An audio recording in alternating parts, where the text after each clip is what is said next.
კარგი ხო მოგეშინე ქალბატონო ყველაფერი კარგად იქნება არ ენერგიულად მე პაატა მე არაფერი არ მაქვს სანერვიულო ოპერაციას ვეკეთებ მაგრამ შენ თურმე ყედგიზეთში მიდიხარ ხო ხო და ეგ არის სანერვიულო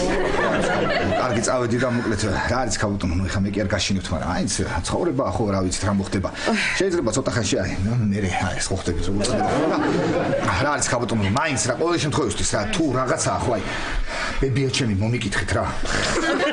ეხლა წერდა ბებია ჩემი მომიკითხეთ და უთხრე რომ პაატა ძალიან შეწუხებულია და ბოდის გიხდისო რომ სამსახურში ესე ხშირად რო იყენებ შენ სახელს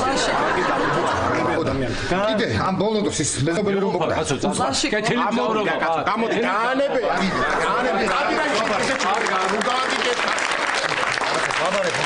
გასაბარებ კაცო რა საბარებ გადი კაცო რა ანებეთ რა დუ მიასეთ გია ლაშა თუ რამე ფული დაგჩათ შვილო ეგეც მიიყვანეთ ექიმთან